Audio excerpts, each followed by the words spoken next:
잘 깨어야 된다라는 말씀으로 여러분과 함께 오늘 15장의 은혜를 나누려고 합니다. 옷에 있는 맨 첫 단추를 잘못 꿰면은요, 두 번째, 세 번째 단추도 갈 길을 잃어버립니다. 아무리 예쁜 옷도 볼썽사나운 옷이 되고 맙니다. 세 번째, 네 번째 것을 잘 끼워 넣어도 옷 매무새가 살아나지 않아요. 결국 첫 번째 단추를 바로 넣지 않는 한 이건 회복이 안 됩니다. 인간의 삶에 첫 번째 단추가 있죠. 그것은 우리 따라서 해볼까요? 하나님과의 관계입니다.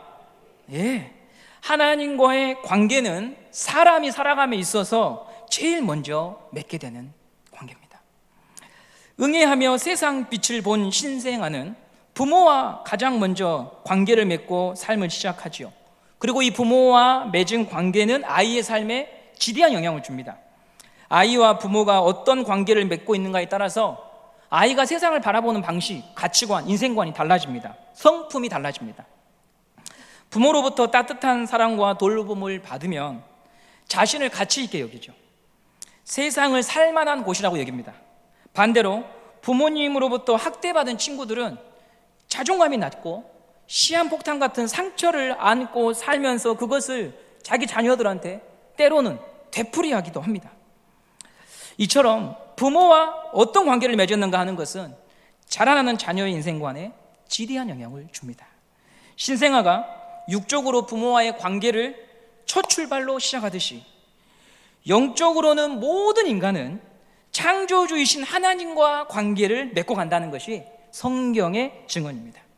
그리고 하나님과 어떤 관계에 있는가에 따라서 한 사람의 인생은 전혀 다른 방향으로 흘러갑니다. 단열 기도회 때 나오신 강사분들 보시면요, 안타까운 사연이 참 많잖아요. 부모로부터 사랑과 보호를 받지 못하고 학대받는 분들이 계셨습니다. 일반적인 학대가 아니라 어떻게 부모가 자기 자식한테 저럴 수 있지라고 하는, 우리가 신문에서 보았던 그런 학대를 받는 강사분들이 계셨습니다. 욕조에 자식의 머리를 밀어 넣어서 물고문을 시키고, 딸을 자신이 운영하는 술집에서 시중 들게 하고, 목회자인 친부가 친딸을 성적으로 수년 동안 학대하는 그런 아픔들. 그런데 놀라운 것은 이런 상처와 아픔을 가지신 분들이 세상을 저주하고 원망하는 길로 가야 하는데 역전의 이야기를 쓰고 있었죠. 악을 악으로 갚지 않고 악을 선으로 이겨냈어요. 나에게 일어난 일은 두 번 다시 경험하고 싶지 않은 아픔이 분명한데 그들은 뭐라고 말했냐면 하나님이 하신 일은 늘 옳습니다라고 말했습니다. 어떻게 그럴 수 있을까요? 하나님과의 관계 안에서 자기 인생에 불어닥친 고통과 환난을 다시 보는 법을 배웠거든요. 그들은 모두 인생의 첫 단추를 잘 꿰고 있었던 것이었어요. 그게 그들의 다 공통점이었습니다. 삶의 경험이 미천한 저에게도요, 눈에 보이는 게 있는데, 우리 주변의 어르신들 가운데 풍파많은 세월들 살아오신 분들이 많이 계셔요. 생존 그 자체가 위협당하던 환경에서 태어나셨고, 변변치 못한 집안에서 태어나셨고, 입에 풀칠도 하기 어려운 시절에 삶을 살아오셨죠. 죽을 고비를 넘기고 이를 악물어야 살 수 있었던 분들, 그리고 살아온 세월이 모질기 때문에 자연스럽게 거칠고 황폐한 성품을 갖게 되신 분들이 있어요. 뾰족하고 날카롭고 사람을 잘 믿지 못하고 모든 건 돈으로 계산하는 분들이 계시죠. 그런데 반대로 풍파 많은 세월을 보냈기 때문에 깊이 다듬어진 인격을 가지신 분도 계셔요. 무엇이 이렇게 다른 인생을 만들어냈을까요? 그것은 하나님과 어떤 관계를 맺고 있는가가 두 분의 삶의 방향을 다르게 만들어 놓는 거죠. 하나님과 올바른 관계를 맺은 사람들은 하나님을 섬길수록 하나님의 성품을 닮아갑니다. 그러나 하나님과의 바른 관계 없이 자신의 열심과 사람들의 평판에 사로잡혀 사신 분들은 섬길수록 거칠어지고 황폐한 인격을 가질 수밖에 없습니다. 이처럼 내가 하나님과 어떤 관계를 맺고 있는가는요, 대단히 중요해요. 사람들은 문제를 만나면 문제를 해결하는 데 집중해요. 그러다가 지쳐요. 왜냐하면 또 다른 문제를 결국 현실에서 또 만나거든요. 그래서 우리는 문제가 밀어 닥칠 때 문제를 해결하는 것도 중요하지만 성도는 먼저 해야 될 게 있어요. 하나님과 내가 어떤 관계에 있는지 말씀을 통해 들어야 하는 거죠. 하나님이 무엇이라 말씀하시는지 듣는 귀를 가져야 하는 것입니다. 왜냐하면 결국 저와 여러분이 당면하고 있는 모든 문제들은 하나님이 허락하셨기 때문에 온 거예요. 하나님의 계획을 벗어나서 있는 사건이란 없는 거예요.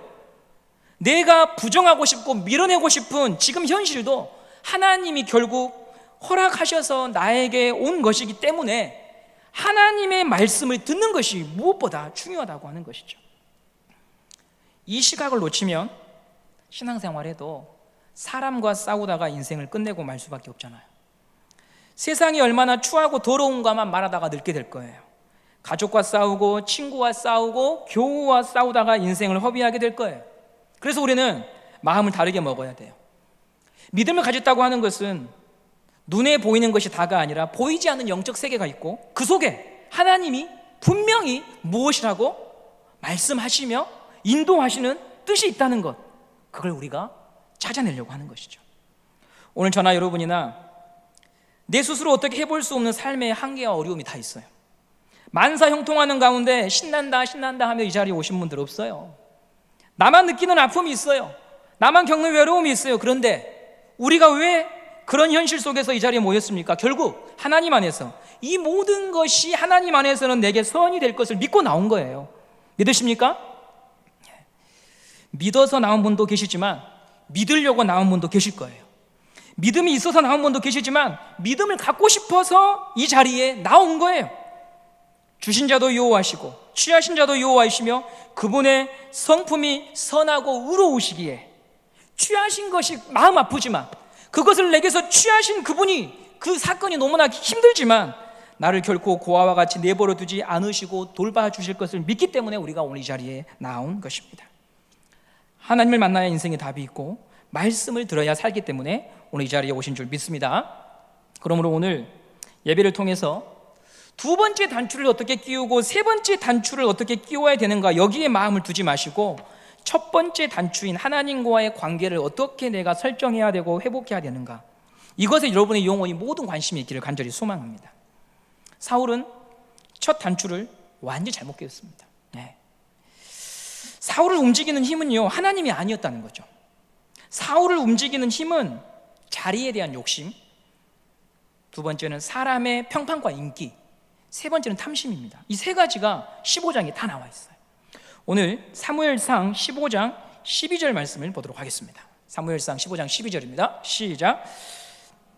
사울을 만나려고 아침에 일찍이 일어났더니 어떤 사람이 사무엘에게 말하여 이르되 사울이 갈멜에 이르러 자기를 위하여 기념비를 세우고 발길을 돌려 길갈로 내려갔다 하는지라. 지금 사울이 전쟁에 승리한 후에 자기 업적과 자기의 성공을, 그 치적을 자랑하기 위해서 기념비를 세우기 위해 어디로 갔냐면 갈멜로 갔어요. 이 말씀을 해석하기에 앞서 제가 한 가지 회개할 게 있는데요, 제가 2008년도에 여기 전도사로 있을 때 이 본문으로 중고등부 설교를 한 적이 있는데 그때 신학적 소양이 부족한 이 김선웅은 오늘 본문에 기록된 갈멜이라고 하는 곳을 잘못 해석했어요. 엘리야 선지자가 바알과 아세라 선지자들과 영적 전투를 벌인 곳이 있죠. 그럼 어디냐면 갈멜산이에요. 갈멜산. 저는 갈멜산하고 갈멜이 동일한 곳이라고 생각을 하고 사울이 거기로 갔다고 생각을 했어요. 지도를 보시면 여러분, 한번 PPT 화면 띄워주시겠습니까? 엘리야가 싸운 곳은 저기 위쪽에 있는 노란 땅이에요. 노란 땅, 바다가 보이는 곳. 나중에 엘리야가 무릎 꿇고 막 기도하잖아요. 그러니까 저 바다에서 구름 같은 것이, 주먹 같은 구름이 온다고 말을 하죠. 그리고 오늘 사울이 갔던 갈멜은 녹색 땅입니다. 천지 차이죠. 오늘 빌어서 제가 잘못 설교했음을 사과드립니다. 이 설교를 듣고 자란 사람이 강혜원 친구 이런 사람들인데 죄송합니다. 사울은 하나님께 한 가지 명을 받았어요. 아말렉 족속을 진멸하라고 하는 명을 받았어요. 이스라엘 백성이 애굽에서 탈출할 때, 그리고 광야를 지날 때 아말렉 족속이 습격을 했고 하나님은 그 사건을 기억하고 이제 심판하시려고 하는 거예요. 사울은 21만 명의 군대를 소집해서 전쟁에서 승리를 합니다. 그런데 모두 다 진멸하라고 했는데 진멸하지 않고 좋아 보이는 것을 취하고 남겨두는 죄를 범해요. 하나님 앞에 순종한다고 하는 것은 하나님이 10가지를 명하시며 그 10가지를 말씀대로 이루어 드리는 게 순종이지 9가지를 드리는 건 불순종이라고 하는 거죠. 그럼에도 이 사울은 승리에 도취되어서 기념비를 세우겠다고 갈멜로 갔어요. 갈멜이라고 하는 곳에 기념비를 세우려고 했던 이 사울의 의도가 무엇일까? 출애굽기 말씀을 보면 좀 알 수 있거든요. 모세가 아말렉과 싸운 적이 있습니다. 여러분 잘 아시는 사건인데요. 모세가 아말렉과 싸울 때 여호수아가 앞에 나가서 싸우는데요. 모세는 손을 들고 기도하죠. 그리고 손이 내려가면은 이스라엘이 전쟁이 어려워지고 손이 올라가면은 즉 모세가 하나님을 향하여 간절히 부르짖으면 전쟁에서 승리하는 그 사건이 나옵니다. 그때 전쟁에서 승리하고 모세가 이런 행동을 합니다. 출애굽기 17장 15절 16절 말씀 함께 보도록 하겠습니다. 함께 읽어보겠습니다. 시작. 모세가 제단을 쌓고 그 이름을 여호와 니시라 하고 이르되 여호와가 아말렉과 더불어 대대로 싸우리라 하셨다 하라. 모세가 아말렉과 싸우고 제단을 쌓으면서 기념합니다. 그리고 사울도 아말렉과 싸우고 기념비를 세웁니다. 이 말은 나는 너희들이 아는 모세와 같은 위대한 지도자라고 하는 것을 자기 스스로 자축하고 있는 거예요. 나를 모세와 같은 인물로 여겨달라는 욕망이 그를 이끌어가고 있는 거예요. 사울은 사람들에게 인정받고 싶었어요. 앞서 있었던 14정 사건에서 그 블레셋과의 전쟁이 누구 때문에 이기게 되냐면 요나단 때문에 이기잖아요. 요나단 때문에. 사울은 엄한 맹세를 하고 엄한 금식을 해가지고 백성들을 힘들게 하잖아요. 그런 것들이 하나하나 자기에게 계속 쌓이는 거예요. 자기 휘하의 군인들에게 인정받고 싶고 사람들에게 인정받고 싶어. 그래서 불순종한 자신의 과언은 다 덮고 내가 이겼다, 내가 승리했다는 사실에 자아도취가 되어 있는 거예요. 왜 이렇게 되냐면 결국 오늘 설교의 주제예요. 첫 단추가 잘못 꿰어진 거예요. 하나님을 향한 사랑과 신뢰가 없으면 결국 그것을 누구를 통해서 채우게 되냐면요, 사람에게 인정받아야 안전하고 든든하다는 쪽으로 가게 됩니다. 훗날 사울을 와르르 무너지게 했던 노래가 있죠. 사울이 죽인 자는 천천히고 다윗이 죽인 자는 만만이다 라고 하는 그 여인들의 노랫소리, 그 노래를 듣고 불쾌하게 여겼던 사울이 사무엘상 18장에 등장하는데, 그 이후로 사울이 굉장한 광기를 부리기 시작하는데, 그 광기와 질투는 다윗 때문에 만들어진 것이 아니라 바로 이미 13장, 14장, 15장 하나님과의 단추를 잘못 꿰는 것에서 누적되고 있었던 결과가 그때 드러나는 거죠. 하나님을 향한 믿음과 신뢰가 깨어진 것이 차곡차곡 쌓여서 그가 완전히 미치광이가 됩니다. 여러분, 사람을 의지하며 사는 것은 비참한 거예요. 왜냐하면 사람은 신실하지가 못해요. 사람은 자기 자신도 책임져 줄 수가 없어요. 사람은 어제의 말과 오늘의 말이요 일치해 보려고 하지만 그걸 할 수가 없어요. 그래서 사람을 통해 약속된 안정과 평안은 내일을 절대 보장하지 못합니다. 우리의 안정과 평안은요 위로부터 오는 거예요. 첫 단추를 잘못 꿰맨 사울은 사람을 통해 자기 자리를 보존받고 싶어 했죠. 그래서 백성들이 불순종의 길로 가는 것을 뻔히 보고서도 제재하지 못하고 오히려 동참해서 양과 소를 취해요. 안타깝지요. 물론 사람은 실수합니다. 잘못할 수 있습니다. 그래서 하나님은 우리에게 회개라고 하는 창구를 열어놓으셨어요.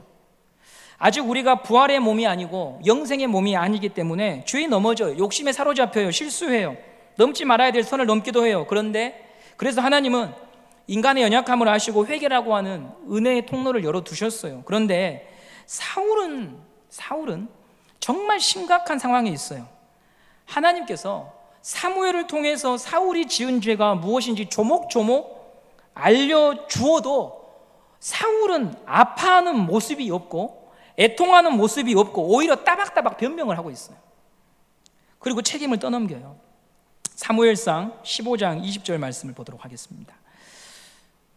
사울이 사무엘에게 이렇게 말합니다. 한번 읽어볼까요? 시작. 사울이 사무엘에게 이르되 나는 실로 여호와의 목소리를 청종하여 여호와께서 보내신 길로 가서 아말렉 왕 아각을 끌어왔고 다만 백성이 그 마땅히 멸할 것 중에서 가장 좋은 것으로 길갈에서 당신의 하나님 여호와께 제사하려고 양과 소를 끌어왔나이다 하는지라.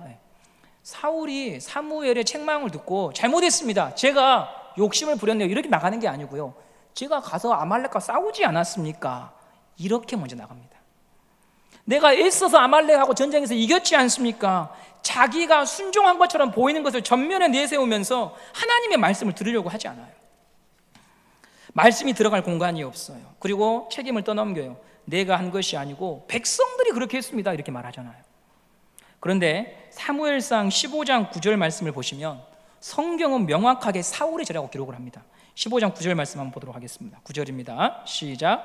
사울과 백성이 아각과 그의 양과 소의 가장 좋은 것 또는 기름진 것과 어린 양과 모든 좋은 것을 남기고 진멸하기를 즐겨 아니하고 가치 없고 하자는 것은 진멸했다. 백성이 남겨두었다라고 말하지 않고 문장의 주어에 뭐라고 나와 있냐면 사울과 백성이 남겨두었다. 사울은 백성과 함께 불순종한 거예요. 그런데 이제 와서 자기만 쏙 빠지려고 하는 거예요. 나는 아닙니다. 죄를 회개하기보다는 자기 살 길을 찾는 데 급급해요. 사울의 마음이 점점 강팍해지고 있어요. 말씀이 선포되는 자리에서 자기를 부인하는 것이 아니라 말씀을 부인하고 있어요. 말씀을 부인하고 있어요. 자신이 지금 어떤 상태에 있는지에 대한 감각이 전혀 없어요. 나는 억울한 거예요. 내가 힘써 싸워 아말렉을 물리쳤는데 나를 책망하고 있습니까? 하는 생각이 사로잡혀 있어요. 나는 전쟁에서 공을 세운 왕이고 나는 수고했는데 내가 얼마나 열심히 싸웠는데 하는 생각이 사로잡혀 있어요. 하나님의 말씀은 튕겨나가고 자기가 만들어낸 소리에 사로잡혀 있어요. 결국 하나님의 말씀이 그에게 들어가지 않으니까 변화가 불가능한 상태가 되고 맙니다. 여러분, 우린 이걸 믿습니다. 말씀이 들어가면 살아납니다. 믿으십니까? 말씀이 드러나면 살아나는 줄 믿으십니까? 사람은 고치지 못해도요, 말씀이 들어가면 하나님이 그 사람을 고치십니다. 죄에서 벗어납니다. 무기력한 감정에서 빠져나올 수 있습니다. 어둠에서 빠져나올 수 있습니다. 이것이 말씀이 가진 힘입니다. 말씀을 통해 세상을 창조하신 하나님께서는 말씀을 통해서 그 말씀을 듣고 순종하는 자를 새롭게 하시는 일을 행하십니다.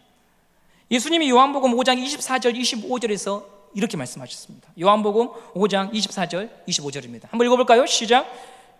내가 진실로 진실로 너희에게 이르노니 내 말을 듣고 또 나 보내신 이를 믿는 자는 영생을 얻었고 심판에 이르지 아니하나니 사망에서 생명으로 옮겨내니라.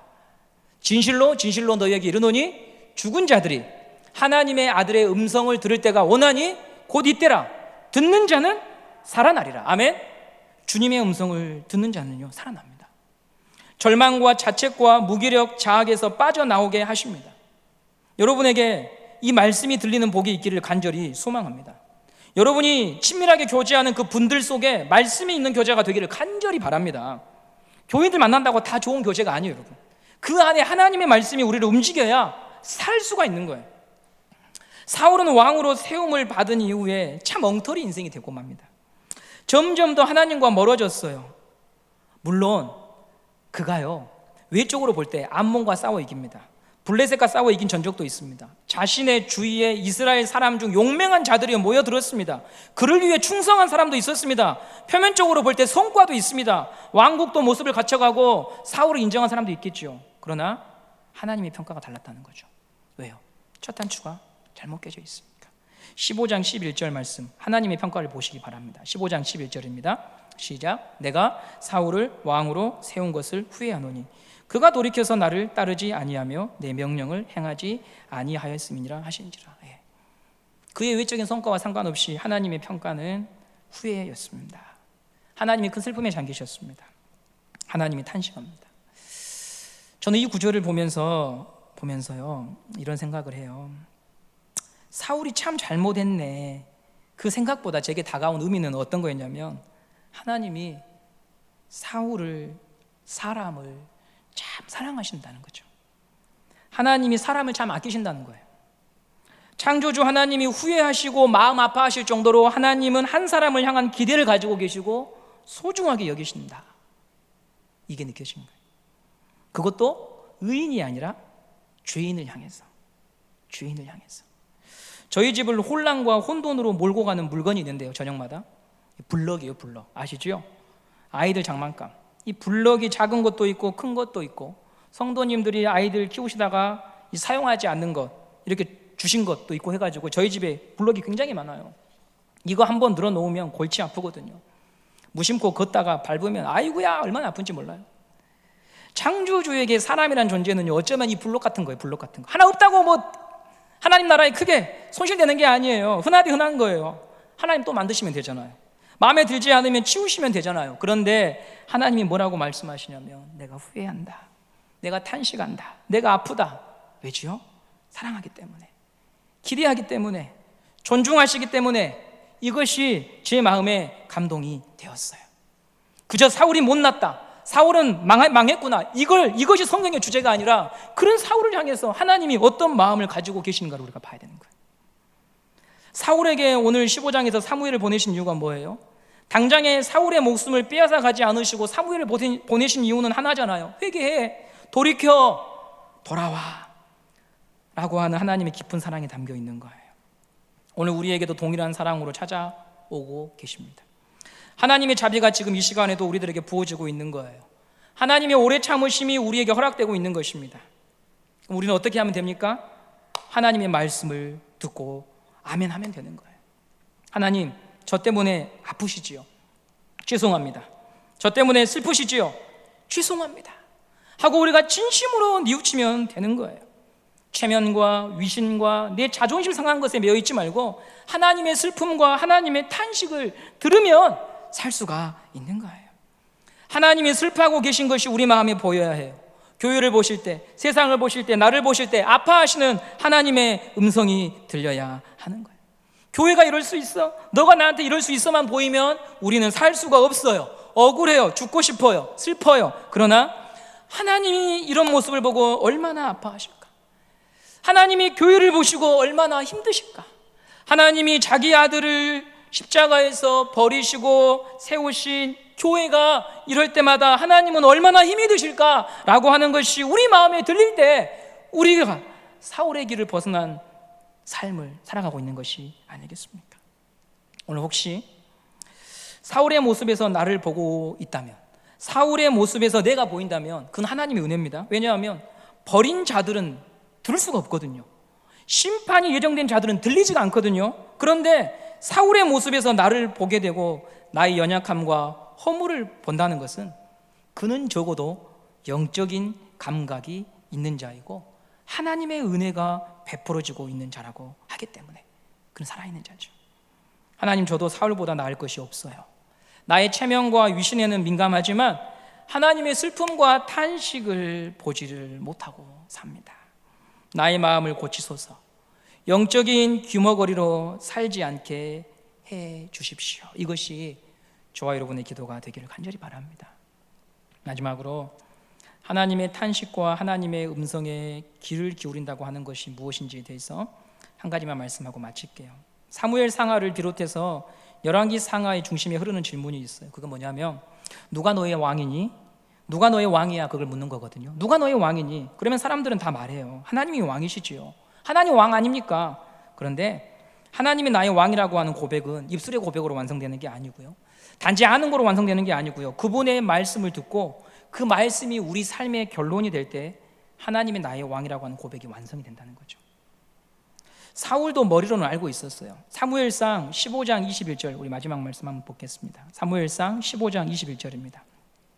시작. 다만 백성이 그 마땅히 멸할 것 중에서 가장 좋은 것으로 길갈에서 당신의 하나님 여호와께 제사하려고 양과 소를 끌어왔나이다. 여기서 여러분 보실 문구가 뭐냐면 마땅히 멸할 것이라고 나와요. 마땅히 멸할 것.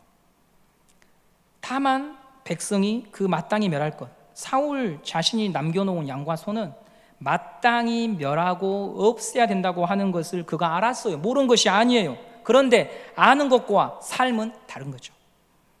마땅히 알았어요. 그러나 그렇게 살지는 않은 거예요. 하나님의 말씀이 우리 삶을 통해 결론이 될 때 비로소 하나님이 나의 왕이십니다라고 하는 고백이 완성되는 거예요. 하나님이 그것을 기뻐하셔요. 하나님이 그런 자를 찾으셔요. 여러분의 왕은 누구십니까? 하나님이시라면 그분의 말씀을 듣고 행하시기를 바랍니다.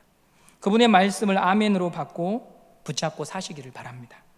여러 다른 소리가 들려올 때도 선포된 말씀에 여러분의 인생을 맡겨 살아내는 자가 하나님이 나의 왕이라고 하는 것을 믿는 자인 것입니다.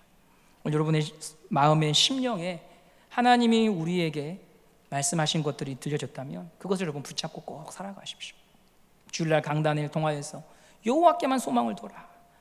내가 편하고 내가 즐거운 말씀만 먹으려고 하지 말고 딱딱한 것이라도 하나님이 나에게 그것을 주시면 그것이 나에게 생명인 줄 알고 믿고 먹을 수 있는 자가 되어야 우리가 살아날 수가 있는 것입니다.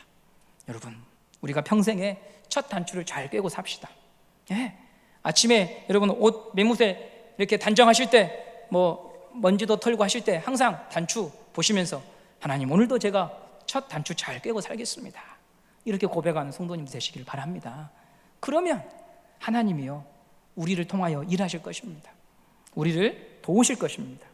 우리와 함께 하시면서 인생의 길을 보여주실 것입니다.